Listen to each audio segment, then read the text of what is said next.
another multi-threading problem from Leetcode Print foo bar alternatively. So what it says is there are two methods foo and bar.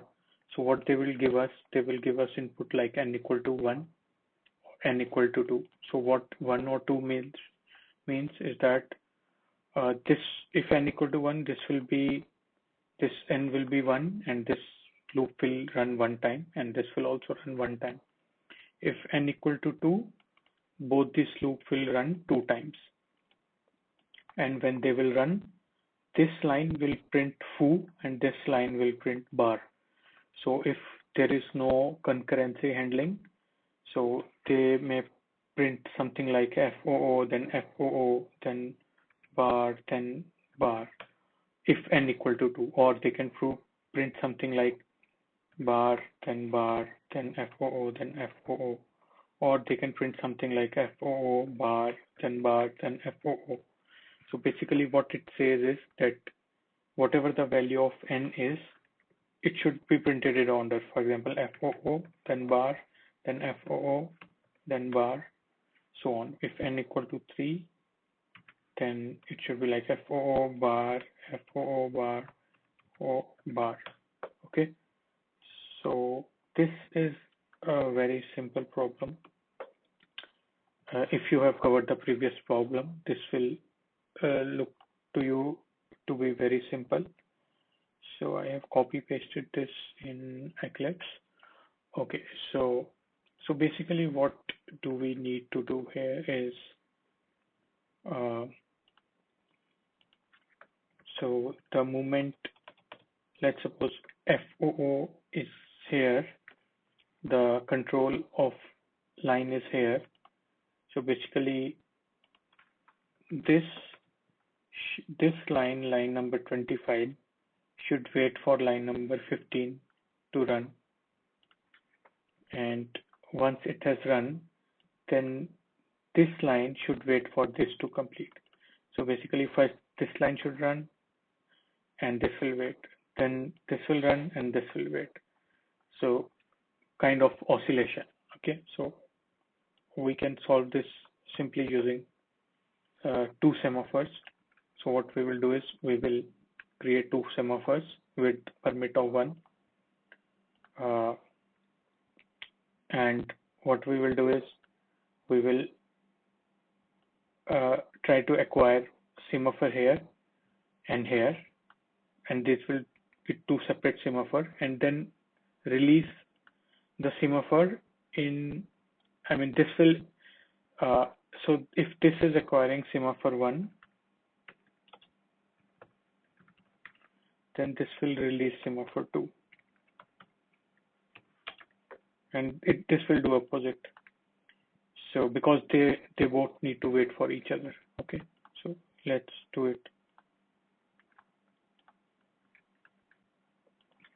So let's create 2 semaphores.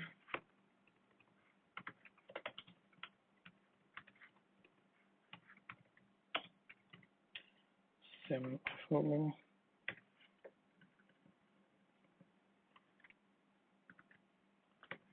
Okay, it is always good to give the names, to give meaningful names, not some sem1 or sem2. It helps in long run. Sem bar. Okay, and here what we want to do is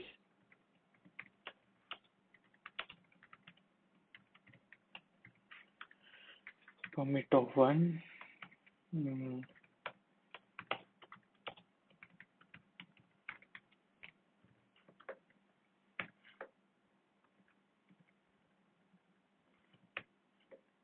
Okay, now one thing that we want to make sure is if we just put something like this here,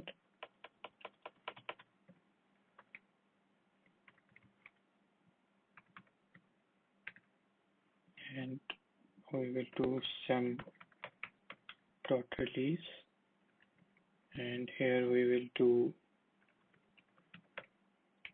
dot acquire, and here we will do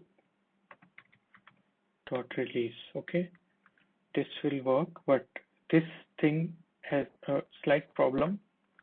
So what can happen is, let's suppose, uh, so if we have n equals to 2, then it can happen that this can be acquired first. For example, both threads are at this point, here and here, and it may be possible that sem bar is acquired first. So in that case, our output will be flipped. So there can be two possibilities in this code. Either our output will be FOO bar, or it can be flipped. For example, bar, FOO, because it is possible that either this or this is acquired first. So we want to make sure that whenever our program starts, so this one is acquired first. So kind of oscillation starts from this point. So for that, what we will do is, sorry, this should be one. What we will do is, here we will do sem bar dot acquire. Okay. Let's add throws declaration. Okay, let's add throws declaration. Okay.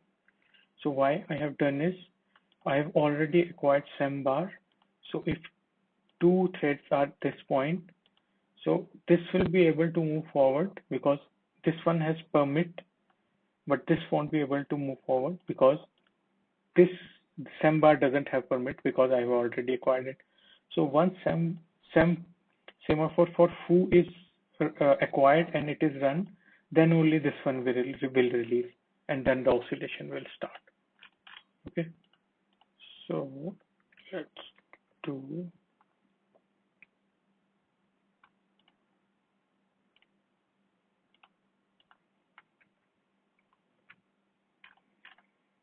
let's delete this.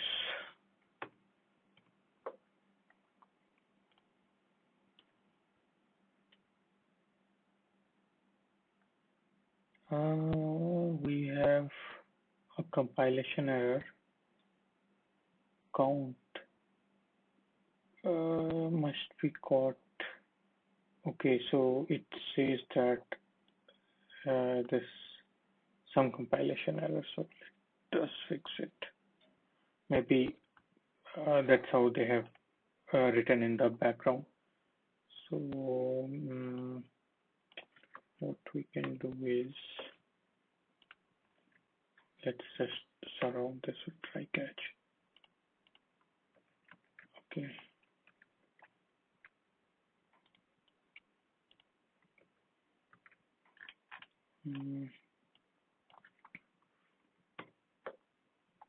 Let's run this now. Okay, so 2 test cases has been accepted. Now let's submit it. See if this passes. I think this has passed. Okay, so this has been accepted. So this was very simple problem. So just we have to pass the control back and forth.